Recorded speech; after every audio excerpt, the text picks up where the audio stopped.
As we continue our study of Joshua, we're in Joshua chapter 3 as they make their preparation to cross the Jordan River. And I wonder what kind of preparation you and I are being asked to make. What's next in our lives? When is the Lord returning? How much time do we have left? What should we be doing with that time? And how do we prepare for the work that is to be done between now and then? Joshua chapter 3, I'm going to read this chapter to get us started, and then we'll get into it. It says, "Then Joshua rose early in the morning, and they set out for Shittim, and they came to the Jordan, he and all the people of Israel, and lodged there before they passed over. At the end of 3 days, the officers went through the camp and commanded the people, as soon as you see the ark of the covenant of the Lord your God being carried by the Levitical priests, then you shall set out from your place and follow it. Yet there shall be a distance between you and it, about 2,000 cubits in length. Do not come near it, in order that you may know the way you shall go, for you have not passed this way before." Then Joshua said to the people, "Consecrate yourselves, for tomorrow the Lord will do wonders among you." And Joshua said to the priests, "Take up the ark of the covenant and pass on before the people." So they took up the ark of the covenant and went before the people. The Lord said to Joshua, "Today I will begin to exalt you in the sight of all Israel, that they may know that as I was with Moses, so I will be with you. And as for you, command the priests who bear the ark of the covenant, when you come to the brink of the waters of the Jordan, you shall stand still in the Jordan." And Joshua said to the people of Israel, "Come here and listen to the words of the Lord your God." And Joshua said, "Here is how you shall know that the living God is among you, and that he will without fail drive out from before you the Canaanites, the Hittites, the Hivites, the Perizzites, the Girgashites, the Amorites, and the Jebusites. Behold, the ark of the covenant of the Lord of all the earth is passing over before you into the Jordan. Now therefore take 12 men from the tribes of Israel, from each tribe a man. And when the soles of the feet of the priests bearing the ark of the Lord of all the earth, shall rest in the waters of the waters of the Jordan shall be cut off from flowing, and the waters coming down from above shall stand in one heap. So when the people set out from their tents to pass over the Jordan with the priests bearing the ark of the covenant before the people, and as soon as those bearing the ark had come as far as the Jordan, and the feet of the priests bearing the ark were dipped into the brink of the water. Now the Jordan overflows all its banks throughout the time of harvest. The waters coming down from above stood and rose up in a heap very far away at Adam, the city that is beside Zarethan. And those flowing down toward the sea of the Arabah, the salt sea, were completely cut off, and the people passed over opposite Jericho. Now the priests bearing the ark of the covenant of the Lord stood firmly on dry ground in the midst of the Jordan, and all Israel was passing over on dry ground until all the nation finished passing over the Jordan. Here we see the initial entrance of the nation of Israel into the promised land. You know, an incredible day, and yet it was only the beginning of the things that God was going to do, as we read that the Lord said, "Today I will begin to exalt you in the sight of all Israel." And it says there that in verse 1 that Joshua rose early in the morning, and they set out from Shittim, and they came to the Jordan, he and all the people of Israel, and lodged there before they passed over. So this city, Shittim, was about 5 miles east of the Jordan, right? And Jericho is about 5 to 7 miles west of the Jordan River. So if you think, as a crow flies, from here to the top of Badger Mountain is about 5 miles. And so that's the distance that they had to travel just to get to the Jordan River. And, if we were to act this out, imagine if we all got up and we started walking to the Blue Bridge. That would be about five miles to walk, and then cross the Blue Bridge, and then from there we walk to Costco, right? That would be about another 5-mile walk. And so that's essentially what they had to do. Now we're talking in the neighborhood of at least 1 million people, because there were for sure about 600,000 fighting men, right, who were aged 20 and above. And so that didn't include women and children in that town. It actually didn't even include the Levites, because they were not counted in the fighting men. And so a vast number of people having to make this trek to the Jordan River. And they came to the Jordan, he and all the people of Israel, and they lodged there. And then it says in verse 2, at the end of 3 days, the officers went through the camp and commanded the people, as soon as you see the Ark of the Covenant of the Lord your God being carried by the Levitical priests, then you shall set out from your place and follow it. Notice that the focal point wasn't Joshua. The focal point was the Ark of the Covenant. The focal point was the attention on God and what God was going to do. And in fact, we'll get to it a little bit later, but Joshua said, this is how you're going to know that God's going to help you conquer all the people. We're gonna get ready to observe this miracle crossing the Jordan. And the miracle is going to occur when the priests carrying the Ark of the Covenant on their shoulders walk into the Jordan River, and then the Jordan River begins to stop flowing.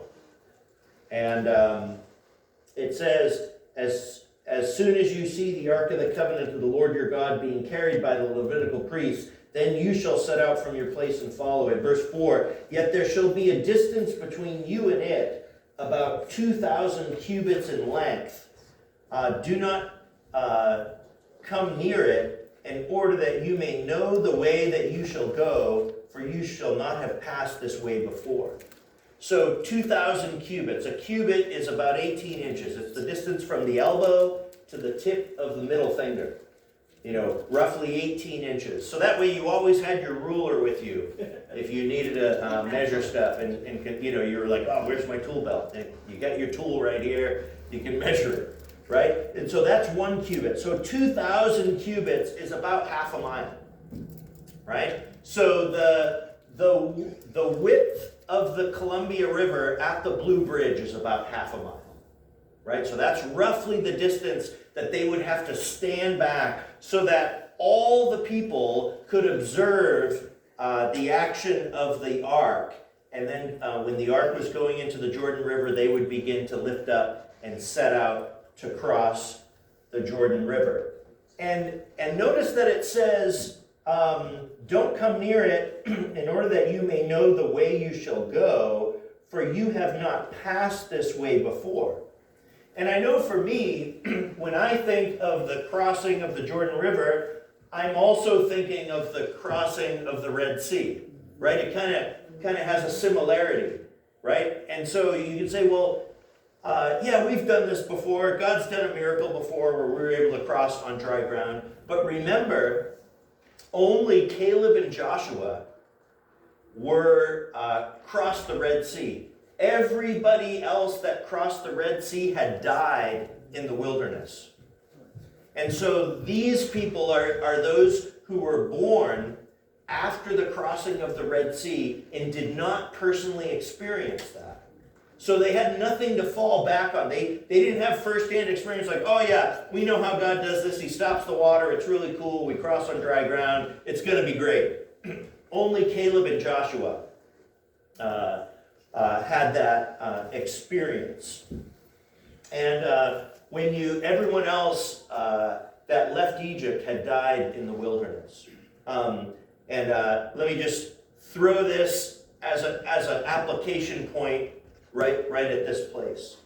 It's not enough to leave Egypt and not enter the promised land. It's not enough to leave your old life, but then never enter into the new life that Christ wants to give. Right? Just changing our ways, changing our setting, changing how we live is not what God has for us. He has a place for us where we are in communion with Him. And how we get there is through obedience to His Word. Right? And think of how many times we miss out on entering into what God has for us because we kind of have these longings of Egypt and the old life. And so we need to do more than just leave our old life, but we need to enter into God's provision for our life through obedience to Him. It says in verse 5, Then Joshua said to the people, Consecrate yourselves, for tomorrow the Lord will do wonders among you. The word consecrate means to be set apart. It means to remove yourself from the common activities, right? And he says, consecrate yourselves, for tomorrow the Lord will do wonders among you. Why is it that they couldn't just say, hey, get a good seat, because it's going to be a great show. Wait till you see what God does with this one. You know, why are they told to consecrate themselves? Why is it important for them to prepare personally for what God is about to do? Well, we only need to look at their older relatives who died in the wilderness to see, after God had done the miracle in the Red Sea, all they could think of doing was complain, right? And wander, and disobey, and not trust, and complain about Moses, and complain about God's decisions. And man, at least when we were in Egypt, we could eat vegetables. You know, but you just brought us out here so that we could die. It's very easy for us when we haven't set apart our minds and our attitudes and our actions from the common activities. We begin to think like common people who aren't living with a miraculous God. And we begin to think like the people did following Jesus around. Hey, do another trick. Hey, give us some more food. Hey, do that thing that you did with those other people the other day. Like, we want to see it too. You know, as if God is a miracle worker like the genie in the lamp. You know, you rub it and you get 3 wishes. Right? We need to guard our hearts from getting a worldly concept of who God is and what His purpose in our lives is. And so that's why we need to consecrate ourselves. We need to set ourselves apart from that which is common. We need to remove ourselves from common activities. In Exodus 19, this is what it says about consecration. So Moses went down from the mountain to the people and consecrated the people, and they washed their garments. And he said to the people, Be ready for the 3rd day. Do not go near a woman. So here you see they washed their garments. They also abstained from sexual activity, right? All in an effort to consecrate and focus themselves on what God was about to do in their midst. Are you and I willing to set ourselves apart? You know, another way that people often will consecrate themselves is through fasting, right? Whether you fast from a certain thing or you fast from food altogether for a period of time, right? Why do we do that? So that our minds can be focused on what God is about to do. And so that we're not just in the routine and we're not just doing common things, but we're thinking, we're causing ourselves to change from common activities so that our minds can be focused on what God is about to do. When I think of all the things that have occurred in the last 5 years, right, that sort of has caused Christians to wake up and go, wow, I guess we're getting close to the end and we should maybe be ready for that. For a while, we've been lulled in this, isn't this great? You know, we got this American version of Christianity and we all come in and we're relaxed and the music is great. They got coffee in the lobby. Isn't it just wonderful that we can have our Christian life and enjoy this? Well, as soon as things began to be interrupted, now we're beginning to see a dissipation in attendance in church. Right? And that doesn't mean because people are off consecrating themselves. Right? So what are you and I being told to do in preparation for what's next in God's plan? What are you and I doing to set ourselves up to be ready for the opportunities to lead people to Christ? Or to plant a seed? Or to water it? Or to support those who are involved in various ministry efforts? Have we thought about it? It's very easy for us to think about our plans for retirement. Right? We talk about that all the time, right? Yep, I'm going to work, and then this is when I'm going to stop working, and this is how much I'll bring in, and that's a common thing. But what is it that's next in relation to God's plan for us? And I don't know about you, but every time I read the Bible, the thing that's next in God's plan is something that's kind of hard and you need to get ready for. They're getting ready. All they did today in chapter 3 of Joshua is cross the river. They haven't begun the battles yet. They haven't begun to fight. Right? They haven't yet faced an enemy. And yet here, they're told to consecrate themselves because they have to have the right mindset. And the same thing is true about us. If we're going to participate in God's plan, if we're going to be ready, we have to have the mindset for that. What is it that God has been saying to you in preparation? What is something that you should be doing, removing yourself from common activity to prepare your mind and your heart and your attitude for? Maybe we need to pray that way. It seems to me Joshua chapter 6 is where they go and conquer Jericho. We're only in chapter 3. It seems like there's a lot of chapters devoted to preparation. Yeah. Right? You'd think like, well, hurry, just get there. God said he was going to give it to you, just go. Run around it 7 times and go, But no, that's not God's plan. And the same is true with us. God's plan isn't for you to just go do God's work and get it done.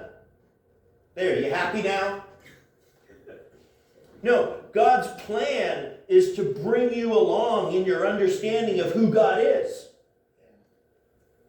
That you can know him, that you can testify to him with personal first-hand knowledge.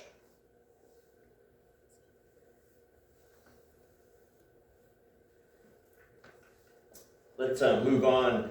Verse 6, and Joshua said to the priests, take up the Ark of the Covenant and pass on before the people. So they took up the Ark of the Covenant and went before the people.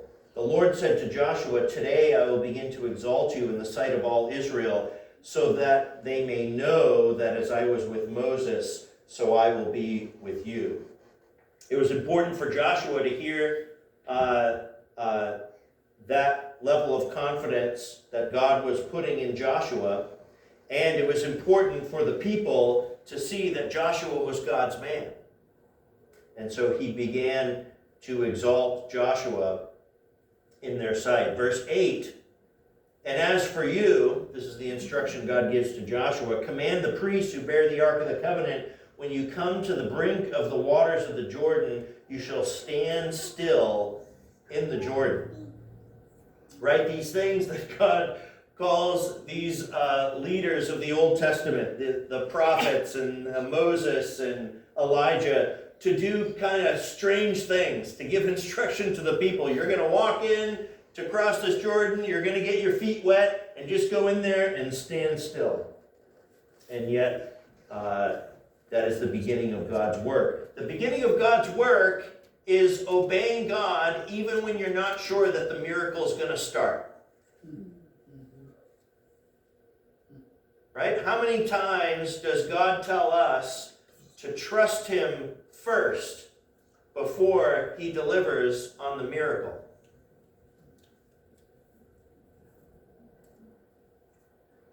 Right? The priests had to get their feet wet. Verse 9, and Joshua said to the people of Israel, come here and listen to the words of the Lord your God. See, I see Joshua spending a lot of time making sure that the people are ready for what's about to happen, even though God was going to do all the work of the miracle. Yet there is preparation in their hearts and in their attitudes. They need to have an understanding. And then he says in verse 10, and Joshua said, "Here's how you shall know that the living God is among you, and that he will without fail drive out from before you the Canaanites, the Hittites, the Hivites, the Perizzites, the Girgashites, the Amorites, and the Jebusites." In other words, if you want to have confidence that you're going to have victory over all of these groups of people, then you need to pay attention to what's about to happen now. In other words, the crossing of the Jordan miracle was for the direct purpose of them having confidence that God was going to fulfill his promise with the rest of it. Right? And how many times does God make a provision for you so that in the future you can trust him with something greater? Right? I think of all the times that I look back at God providing for my family. I've told you stories of one time we went to Sunday night church and we came out and the back seat of the car was full of groceries. Some church folks had gone out and bought groceries. Another time I was in college and probably about $2,500 total over multiple times would people put money on my school bill. You know, and it was God just saying, I'm going to provide for you. I'm going to take care of you. Right? All of those times. Times when we had a car repair, over $2,000. And then that very Sunday, a man came up to me and said, "Hey, God told me to give you this." And it was exactly the amount that we needed for the repair.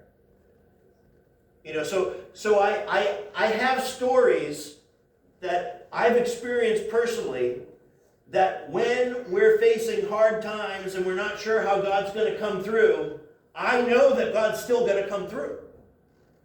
And so here, as they think of, we're getting ready to face all of these different people as they go to Jericho and as they go to Ai and as they begin to go and take the promised land, that God was saying, I'm going to be with you even then in the thick of the battle, and pay attention because I'm about ready to do a miracle for you so that you can have confidence in what I'm going to do in your future.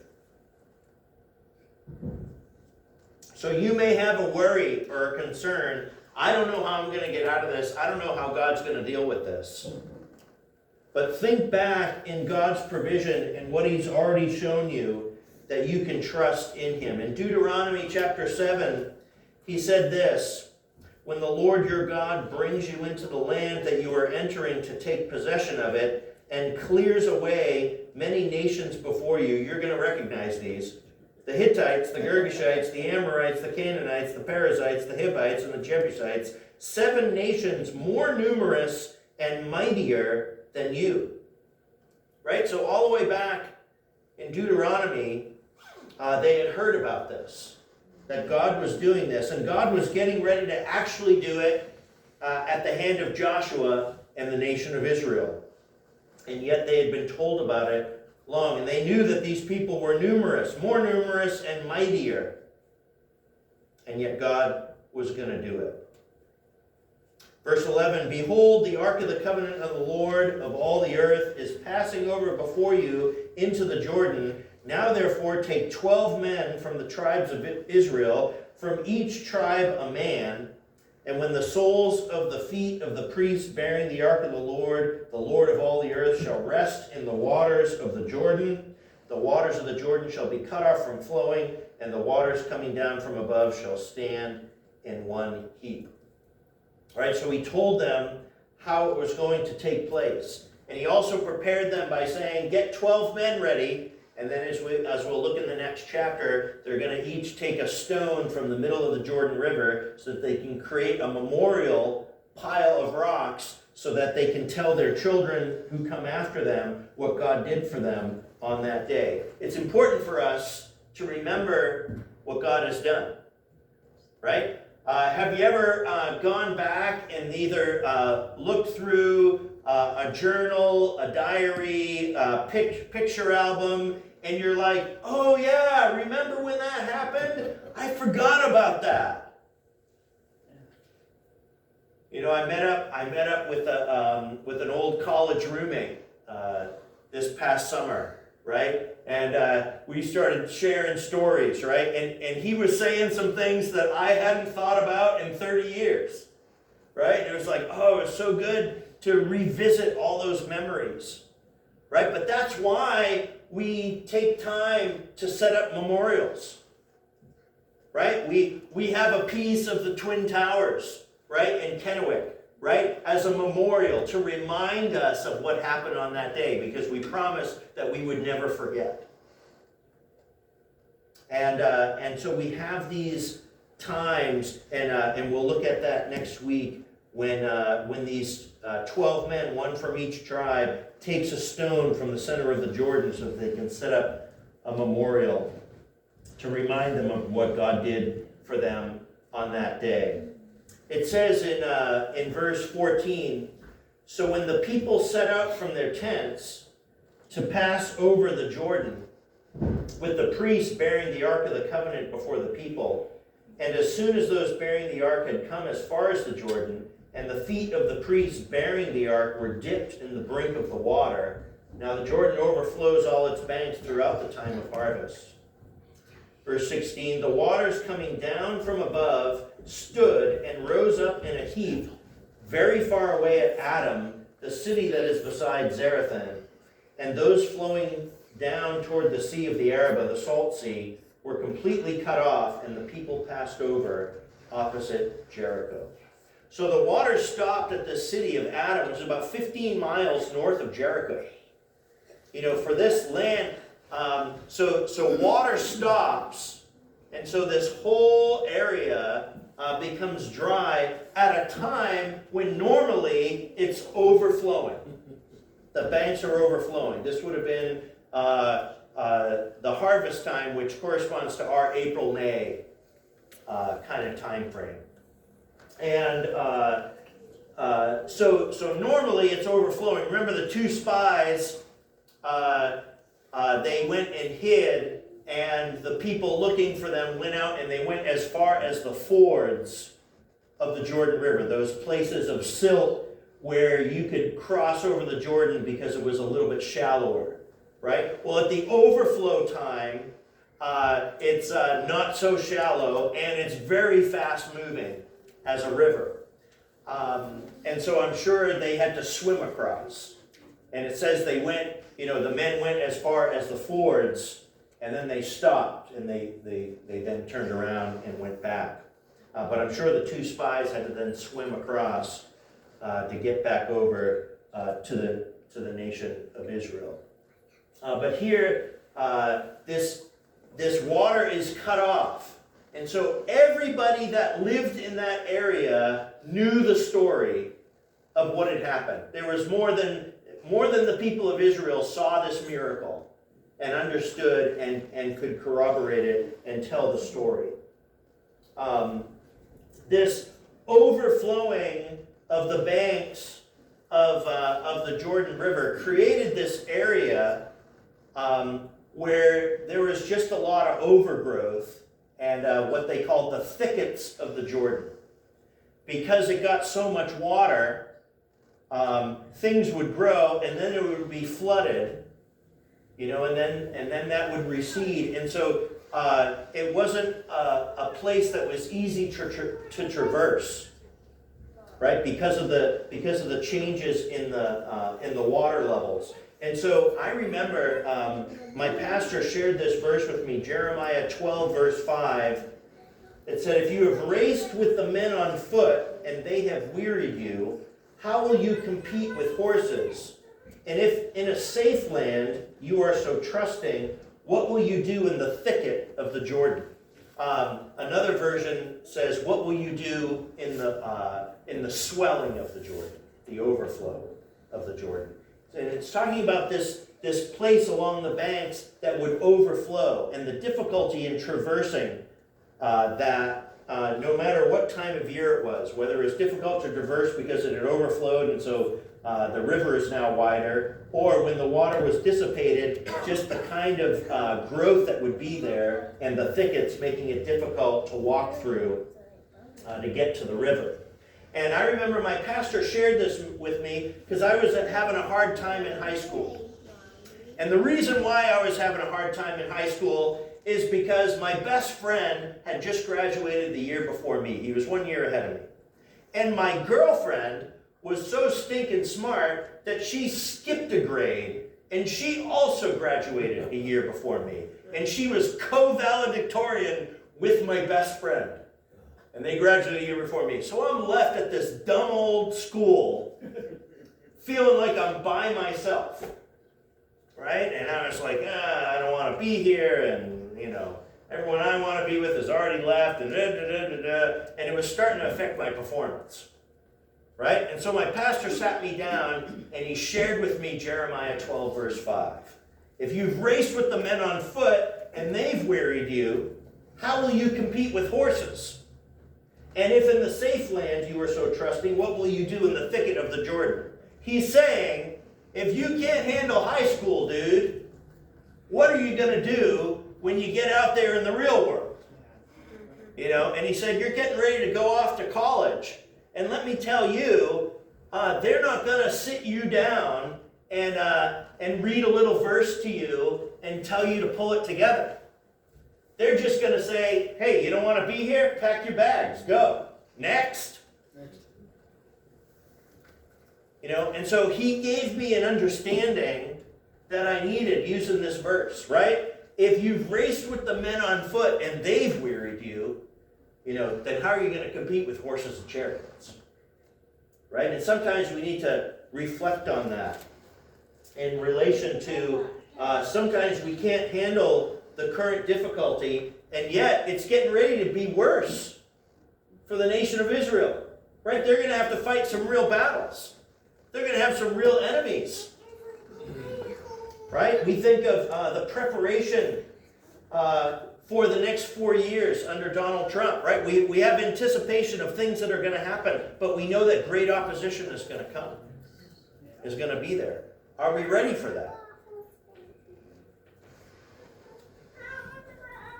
And then it says in verse 17, now the priest bearing the ark of the covenant of the Lord stood firmly on dry ground in the midst of the Jordan, and all Israel was passing over on dry ground until all the nation finished passing over the Jordan. Right now, how long does it take to get 1 million people to cross a half-mile river? I don't know. All I know is that this little bottleneck right here, when people are switching services and trying to get down for coffee, that takes like 25 minutes, right? And we're talking, 50 people, right? So I don't know what the multiplier is on that. That probably took a while, which was why you needed to stop the water 15 miles north so that the people could cross and there'd be plenty of dry ground. But it's so easy to read verse 17 as a simple statement, and yet this is the miraculous thing that God said, prepare your hearts, and by seeing this and watch me do this, you can trust me that I'm going to conquer your enemies.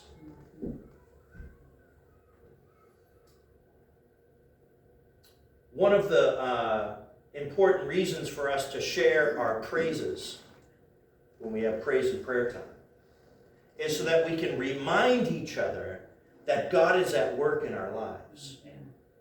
Right? And sometimes I'm struggling with something and I don't know how God's going to answer it, but then somebody else will give a testimony as to how God's answering their prayer. And I'm buoyed by that, saying, oh, God is paying attention. God. Now, if I get a little self-focused, I might be, man, why does God help them and not help me? Right? That's why you need to consecrate yourself. Because God does incredible things, and we don't often pay attention to it.